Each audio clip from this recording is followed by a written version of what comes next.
Welcome to Dear Jane. It's our Christmas episode. You're Can you looking tell? very festive. Yeah, and you don't. Well, I didn't get the memo. How about that? This is the extent of my Christmas wardrobe right here. Oh, You got a nutcracker. little Is that actually a thing. nutcracker? It is. Oh, how about Straight that? from Germany. I got my tree in the background. I guess I'm here like the party atmosphere, and you've got the costume to go with There it. we go. That is Should the. I just leave this guy? Oh, you can't really. I need Oh, to that's kind of cool. flip on something. I'll just leave him here. So it's the Christmas episode of Dear Jane. We've taken a little bit of a hiatus, but it's good to be back, and it's good to be talking about. We're going to talk about a little bit about pregnancy centers, and maybe they might be a good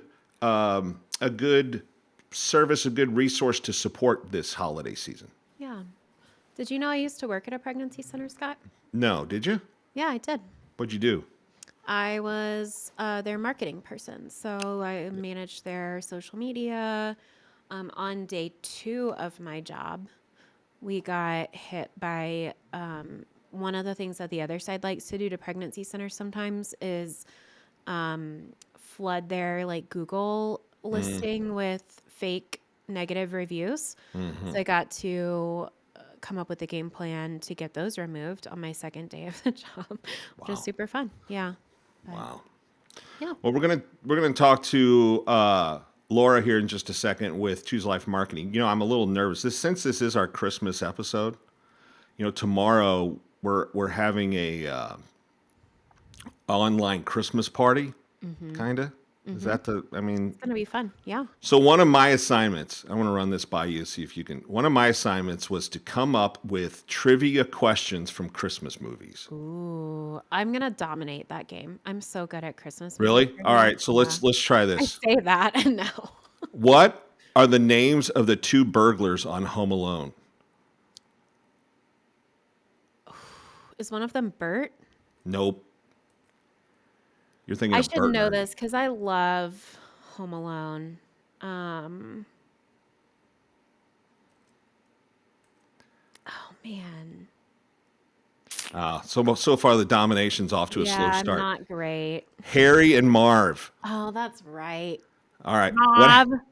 What happens every time a bell rings? An angel gets its wings. All right, very good, very good. And see, what I try to do with these, I try to have some for the old timers like me, and then some for the the younger ones. That's good. Let's see, how many Home Alone movies are there? 3? 6. There's right? 6. What Yeah, are who the knew? other ones? Oh, I don't stopped know. watching after 2. I'm I'm more trying of to an think. OG. Yeah, I can't remember if I even saw 3 or not. What are? I'll run 2 more by you. See if these Okay. are any good. Okay. What, according to Buddy the Elf, what are the 4 food groups? Oh, see, sugar. I'm not a huge Elf fan. I know everyone thinks it's the greatest, funniest. Do you know what it is? I'm actually not a Will Ferrell fan. Well, okay, but Elf, Buddy the Elf. Yeah. I don't know. I'm more of a Home Alone person, but clearly not even that because I couldn't come up with the You also hate robbers America, thing. No. Buddy the Elf. No, So I'm the good with America. 4 food groups: candy, candy canes, candy corns, and syrup. Candy. Well, and so that ruins my favorite question. Well, I had some more Buddy the Elves, but since you're such a Grinch, what about who recites the story of the birth of Jesus in a Charlie Linus. Brown Christmas? Okay, and what does he do? What unique action does he do while he's telling that story? Unique action? He does something. Linus does something very, very unique that he has never done before or since. While he's telling the story of the birth of Jesus, He's not holding his blanket? he drops his security Yeah. blanket. How Yeah. about that? Yeah, that's good. All That's some good trivia. All right. My favorite one, but you won't know, is according to Buddy the Elf, upon what does the fake Santa sit? A throne of lies. And he smells like beef and cheese. See, I know some of it. There you I go. didn't know the 4 food You groups. know the important parts. All Yeah. right, so let's talk about pregnancy centers, how we can help them maybe this time of year. They're just like any other nonprofit. This is really an important time of year to step up and help them. But first, let's hear from our sponsor, Choose Life Marketing. Choose Life Marketing can help you if you are a pro-life nonprofit. Whether you are, thinking about how you can raise more money, I think that's one way that Choose Life Marketing is a little bit unique. Some people think, how could I hire a marketing agency because I don't have the funds for it? Choose Life Marketing can help you with that. We have a phenomenal fundraising team. But whether you have a marketing plan and you just need help executing it, or you don't even know how to put together a marketing plan, Choose Life Marketing can help. They'll start from wherever you are and go from there and put together a phenomenal service so you can reach the people that you need to reach. Whether, let's say, you're a pregnancy center, you need to reach more abortion-minded women, or maybe you work in public policy space, or you're doing community work in the pro-life space. Choose Life Marketing can help with all of that, getting your message out there, helping connect you to the right people. So check them out, chooselifemarketing.com.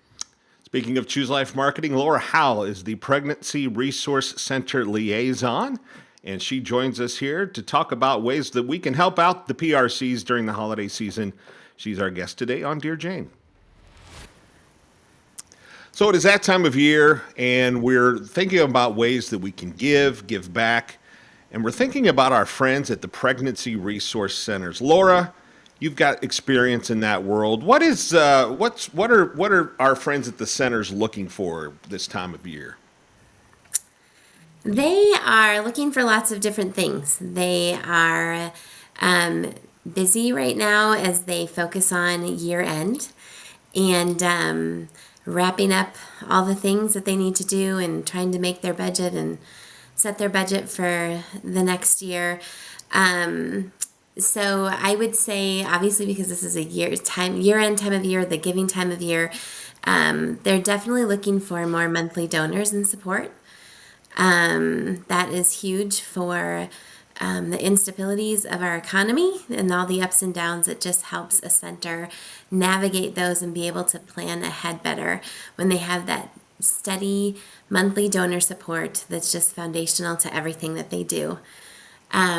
When I talk with some of my friends that run centers, they definitely are hoping as they finish this year and go into the new year that they would be able to engage with younger donors as well. And as those millennials and even those Gen Zers become of that giving age and start giving of their time and their finances, pregnancy centers would love to be able to build those relationships and really connect with younger supporters. And then we're just seeing a really big, a lot of centers are just looking at expanding, and that's exciting to know that they're looking for either bigger buildings or looking at moving into additional locations. And that really takes a different type of donor. It's kind of that investor mindset donor that's willing to possibly give that bigger gift that helps with the beginning stages of fundraising for something like a new building or new location. So kind of those outside the box thinking donors who want to see the pregnancy centers grow and expand, maybe move into a community where they don't have any kind of support services like that. So really those visionary investor kind of donors too. When it comes to the issue of abortion, what difference do pregnancy centers make? That's a great question. Pregnancy centers started a couple of years after Roe, well, actually just 1 year after Roe, and really to be that solution for a woman who doesn't know what to do, who's facing that crisis. I would say what has changed a lot over the decades is that the heavy marketing of abortion and abortion pills, and it has put pregnancy centers in a position where they need to also do marketing to reach those women. And they are that critical piece when that woman is searching in the middle of the night on her phone for help and support, wondering what she's going to do. And they're the people that can step in and say, take a breath, come talk with us. abortion isn't your only option. There are other things. We want to support you. We want to make sure that you're okay. And so pregnancy centers have really had to figure out how to navigate that, how to reach her so early, and jump in before she orders that abortion pill or schedules that abortion. What, as pregnancy centers put together their case for donations, what do they normally say? I mean, how do they measure what's a good way for them to measure their impact as they're reaching out to donors? And please say that was a great question, like you did for Marcy. That's a really great question too, Scott. Um, well, every year the pregnancy centers look at all their statistics. So, and more centers have to be more and more savvy in terms of, it's very good to collect data and keep data and watch the ebbs and flows of who you're serving and who you're not reaching. And so at year end, it's just really looking at all of that data, sharing with donors how many people have come to your center, how many people who came to your center that were considering abortion actually made a decision for life. A lot of times within that, you'll also share about how many people had ultrasounds, because ultrasounds really are the game changer for these centers and for women that come in. Even if they know that they're pregnant and carrying a baby, there is just something that happens in that ultrasound room when they see their own baby and they see that little beating heart. And some centers share the heartbeat sound, and it's just such a powerful moment of a mom, and sometimes a dad's in there too, to hear that. And so sharing a lot about just success stories of people who came in, chose life. For those centers that have resource programs like parenting programs, just sharing, stories from there, and stories, if you have a fatherhood program, just about the dads who are being ministered to through these pregnancy centers, because a lot of centers are really growing and realizing how important it is to reach dads too. Dads, we know that they're, a big part of the decision when it comes to an unexpected pregnancy. But a woman really can base a lot of what she chooses to do on the approval or disapproval of her partner. So, How have things gotten harder for pregnancy centers post Roe? that was when I asked some center directors, I was like, what would you like for Christmas? And one of the questions, or one of the answers they said, was they just want the tide to turn. And it has been a weary road for a lot of them in the last 2 years, especially with their state leadership. In a lot of blue states, they are turning on the very centers that are there supporting people in their states and helping and providing resources and such. They want a reprieve from the attacks, and just the false information that is spread from the top. I mean, even there's a lot of states where some of their state leadership don't have very good things to say about centers, and none of them are true. But that really, it becomes very weary for those centers. So they would just love to see that tide turn politically and to have support from the top. One of the things when I've had a chance to talk to some centers, I tell them they've got a great case to make for the social impact that they have, beyond just, choosing life or not. Obviously, that's the most important thing.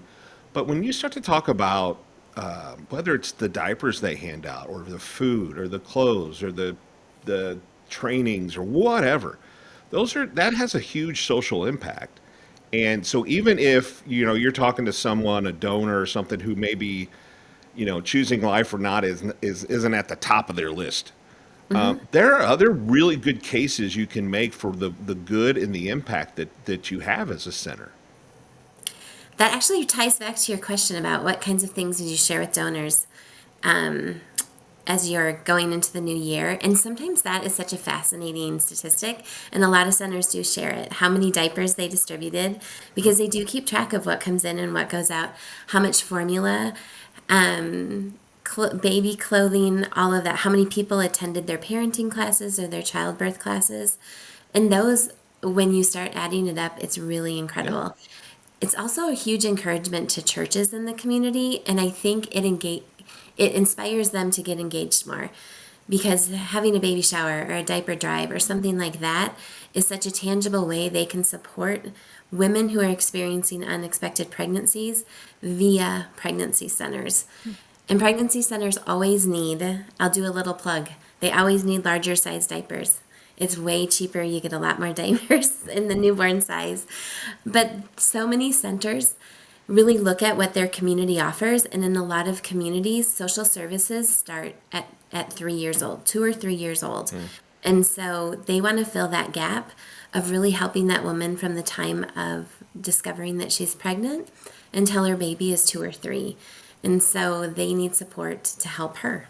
And a lot of their programs are Earn While You Learn. And so while they're coming in and working on parenting skills and relationship skills and budgeting and all of that, they're earning all of the things that they need for their children. And those come from faithful supporters in the community. So it's really neat. It's really neat to see clients go through those whole programs and then graduate at the end. And a lot of centers now do something to acknowledge that graduation. And they have accomplished so much, thousands of hours by the time they get done. That's amazing. It's so interesting to hear about all of the incredible things that pregnancy centers do, and then to contrast that with the press that they get, which is often, sadly, the opposite of what's actually happening. What would you say some of the most common misconceptions are about pregnancy centers? They're fake clinics. I mean, that is the biggest one, and that's the biggest misconception that they have to fight against in terms of that PR battle. So even though we hear it and we know they're not fake clinics, most of them are medical, with medical directors and medical staff. That narrative just sticks out there. And what happens in the pregnancy center is you have Gen Z, that's who you're serving. And while they're not watching the nightly news all the time, they hear the narrative.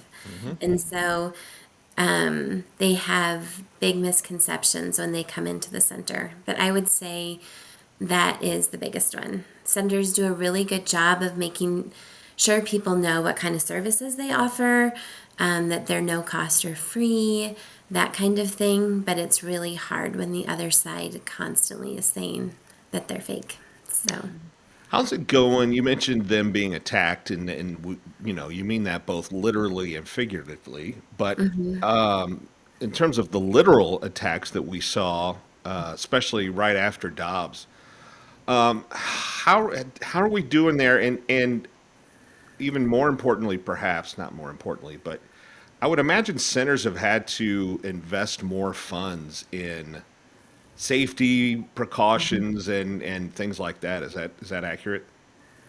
For sure. I mean, definitely the first few months after when Roe was overturned, I think nobody really knew what was going to happen. And then right away, you saw just the other side was just so passionate about just in their attacks. And so centers had to all of a sudden come up with security systems and cameras, and some of them bulletproof glass to keep them safe and things like that.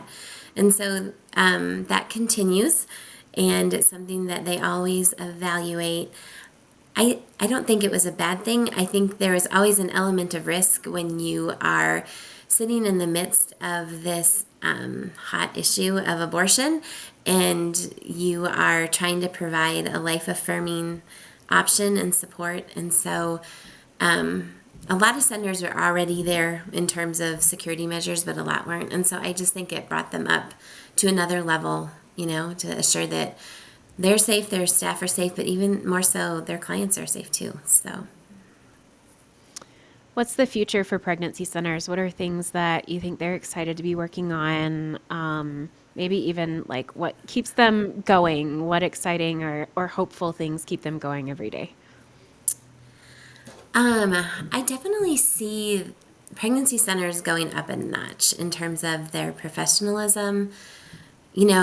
20 years ago, when they realized that to be super effective was to go medical, that was a huge leap for centers, because that meant having to pay nurses and find medical directors and do all the things that you need to do with HIPAA compliance and all of that. Even though you don't need to do that, but there's just a lot of centers that they want to be providing the best services. And so I think now I just see another level. A lot of centers, they want to stay mission focused on reaching that abortion determined woman. They're always trying to figure out what that key piece is to getting their name out there in front of that woman who is searching for that abortion online. Obviously, we've seen a lot of it is in marketing, and this is a digital generation. So being more savvy in terms of the digital space, making sure that they're present there, that they are being competitive. Their competitor is Planned Parenthood and other abortion clinics and abortion pill providers. And to compete against them takes financial resources that they never could have imagined 20 or 30 years ago. I mean, we used to, when I was working in centers, and we would have to decide what size yellow page ads we wanted to pay for those of you who know what the yellow pages are, you would choke because they would be like this teeny, 1-inch square for $1,500. And you're like, $1,500? Well, that's an ad budget for one center on Google. So they're just having to figure out where they can be and where they can show up more and more online. I think centers are wanting to, a lot of them are moving to a really comprehensive model.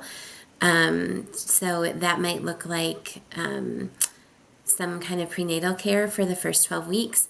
It has been, I think, especially since COVID, very challenging for women who do want to choose life to get into the doctor on time, especially if you are dependent on like a government type of insurance. And so centers are seeing that gap, and they're saying, what if we provide services, for the first 12 weeks until they can get into a regular doctor, just to make sure that she's getting the care she needs, and so is her baby. I see them really looking at expanding. I mean, that used to be like the thought of another location is overwhelming as a leader to think we're going to open this and find staff and fund it and everything. And I have just seen such a new boldness in centers saying, there's a gap there. We're not over in that part of our community.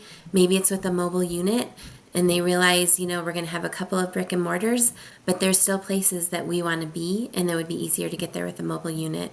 So I just think they're being innovative in how they reach women, and that has been really amazing to see. They're more professional in just their whole operational model. I see the conferences that they attend, really looking at pouring into the leaders. People are staying in leadership in centers a long time. It's a very weary job. And so I see people circling around center directors too and saying, how can we help you do what you want to do better and more effective? So what's an easy way for people to find out more about their local pregnancy center, to look them up? Well, definitely look online. Look under Pregnancy Center. There's a few that still go by Crisis Pregnancy Center, not recommended, but some of them still do. There's definitely directories online too, put out by some of the national organizations that will show where your local pregnancy center is. And so that's the best way. A lot of them right now are doing open houses and tours. If they're not, just reach out to the center leadership and ask if you can come have a tour of the center and see it. Some of them have dedicated days that they do a tour, maybe when clients aren't there, just to protect their clients' privacy. Go to their events. And so if you are sitting in church and you have a church that supports a pregnancy center, that's a great church. But also, go to the Walk for Life. A lot of pregnancy centers have a Walk for Life. They have a gala where they have clients that share their testimonies. They do baby bottle campaigns, any of those things that you can participate in. A lot of those are family friendly too, so it's a great way to engage your kids. And my kids have grown up carrying around baby bottles and putting their coins and dollars in them, and they participated in the Walk for Life. So it's something that you can do with your kids. It starts them at a very young age learning how to support women who are navigating the world of an unexpected pregnancy. So that sounds really good. Laura with Choose Life Marketing, thank you very much for telling us the truth about pregnancy centers and how we can help them out. Merry Christmas to you. Thank you. Merry Christmas to you as well. Thanks again for listening to Dear Jane. You can follow along every day on social media. We're on Facebook, Instagram, and X.